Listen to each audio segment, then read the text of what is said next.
जय श्री राम। आत्मीय बंधु भगिनी, इस वीडियो में मैं एक लोकप्रिय कथा जो कम जानी गई लेकिन जिसका बड़ा महत्व है उसकी चर्चा मैं करता हूँ। महाराणा प्रताप हमारे लिए गौरवशाली महापुरुष हैं। छत्रपति शिवाजी महाराज हमारे प्रेरणा पुरुष हैं। लेकिन दोनों में एक मूलभूत अंतर कि जहाँ महाराणा प्रताप अपनी टेक, अपनी आन बान शान के आगे मर मिटना स्वीकार किए, वहीं छत्रपति शिवाजी महाराज भगवान कृष्ण, योगेश्वर कृष्ण की नीतियों का अवलंबन करते हुए युद्ध में यदि आवश्यक हुआ तो हाथों हाथ किए, सामना किए, अपने शत्रुओं को पराजित किए और आवश्यकता हुई तो आगरे में आकर जेल आना खाना भी स्वीकार किए। इस प्रकार की नीति का अवलंबन करने वाले छत्रपति शिवाजी महाराज कृष्ण की नीतियों का सहारा लेते। भगवान कृष्ण का एक नाम रणछोड़ है। रणछोड़ यानी युद्ध में जो पलायन कर जाए। ऐसे कृष्ण का रणछोड़ नाम क्यों पड़ा, इसकी बड़ी रोचक कथा है और जिस वृत्तांत को सुनकर हम व्यवहारिक और नीतियों के प्रति समुन्नत एक निर्णय ले पाते हैं। भगवान कृष्ण यद्यपि एक परिपूर्ण योद्धा थे, उनके साथ उनके भ्राता अग्रज श्री बलराम जी जो उनके साथ कंधे से कंधा मिलाकर ऐसे बड़े बड़े युद्धों में सामना किए थे, लेकिन उनका सामना जब कंस के ससुर जरासंध से होता है। जरासंध जो मगध का राजा था, जो अपने दामाद कंस के मृत्यु से कुपित होकर और लगातार मथुरा पर आक्रमण कर रहा था, वह भगवान कृष्ण और श्री कृष्ण बलराम के लिए एक सिरदर्द बना हुआ था, जिसकी अपराजेय विशाल सेना के आगे मथुरा की क्षीणकाय सेना बहुत बौनी सिद्ध होती थी। एक बार नहीं, दो बार नहीं, अनेक बार उसे युद्ध में पराजय का शिकार होना पड़ा, लेकिन वह फिर साहस करके और कृष्ण का सामना करने के लिए आ जाता। इस बार कोई और नहीं, उसके साथ एक महापरम वरदानी योद्धा कार्यवन था, जिसे भगवान शंकर की एक अजय वरदान की शक्ति प्राप्त थी, जिसके साथ होने से कृष्ण को भी उसका सामना करना कठिन जाता।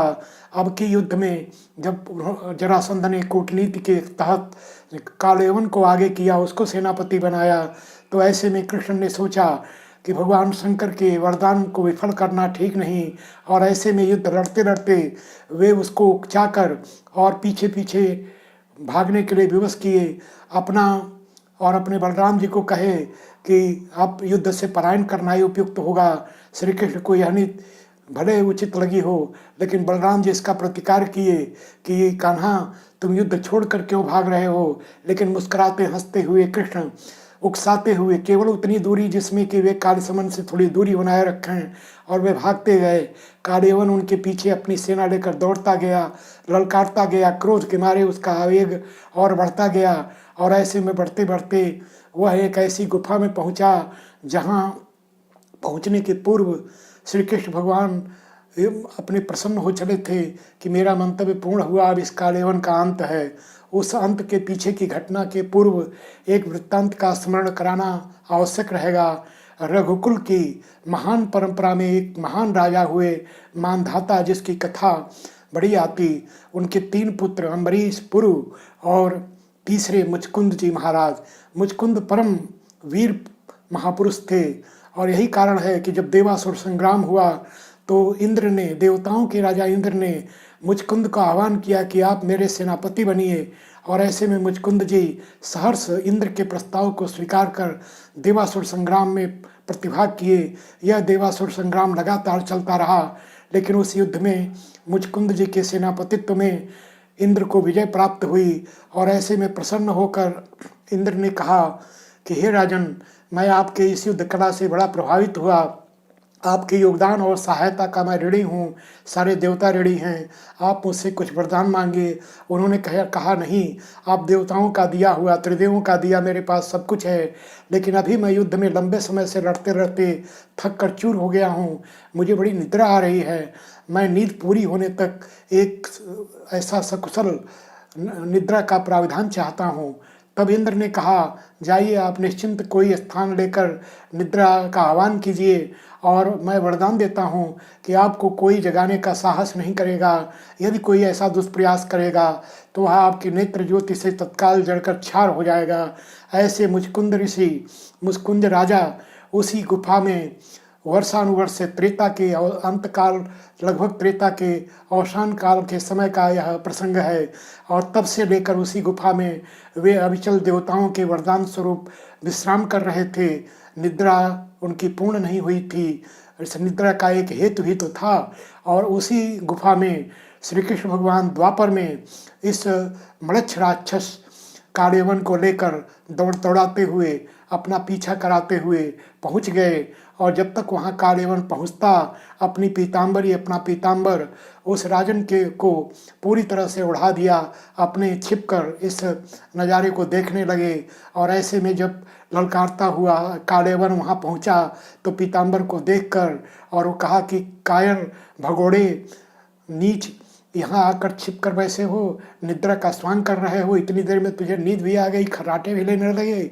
और ऐसे में उसने पहले तो ललकारा, लेकिन जब उसके बाद भी वो पीताम्बर आवृत व्यक्ति उठा नहीं तो उसने पीताम्बर को खींच कर लात का प्रहार किया।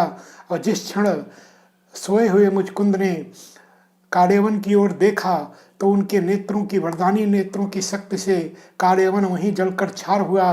और इस प्रकार शंकर की वरदानी शक्ति भी विस्फल हुई। और इस प्रकार कृष्ण मुस्कुराते हुए फिर से अपने इस बड़े योद्धा पर विजय प्राप्त कर आकर मगध की सेना को भगाए। और इस प्रकार उनका उस युद्ध में भी विजय प्राप्त हुआ। तो यह सीख भी मिलती है कि केवल शक्ति के बल पर सामना करना ही युद्ध का परम गुण नहीं होता, बल्कि अपने परम तत्व को पहचान कर बुद्धि का प्रयोग कर और युद्ध लड़ा जाना चाहिए। इसके जीते जागते उदाहरण भगवान कृष्ण थे।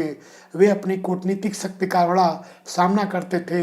यस्य बुद्धिर्बलम तस्य निर्बुद्धिस्ति कुतो बलम। जहाँ बुद्धि है वहीं बल है, इसको वे प्रमाणित किए। और इस प्रकार कृष्ण एक महान संज्ञा पाए, एक महान नाम पाए, रणछोड़। इस रणछोड़ जैसे प्यारे संबोधन को लेकर हम कृष्ण की आराधना करते, कृष्ण के उस महान अपराजेय शक्ति का स्मरण करते हम भी जीवन में यद्यपि समस्याओं का सामना करें, लेकिन बुद्धिपूर्वक करें। और जीवन में जब कालेवन जैसा कोई योद्धा हो, कोई शत्रु हो, तो उस क्षण भगवान कृष्ण का अनुसरण कर अपनी केवल शक्ति के बल पर नहीं, बल्कि अपनी बुद्धि और कूटनीति के बल पर उसका सामना करें और विजय प्राप्त करें। यह सीख हमारे योगेश्वर कृष्ण दे जाते हैं। और इस प्रकार कृष्ण का नाम रणछोड़ धन्य हुआ। हमारे जीवन को ही ऐसे महान योद्धा श्री कृष्ण संपन्न बनाएं, हम जीवन के संघर्षों का सामना करें। भगवान श्री कृष्ण की जय हो।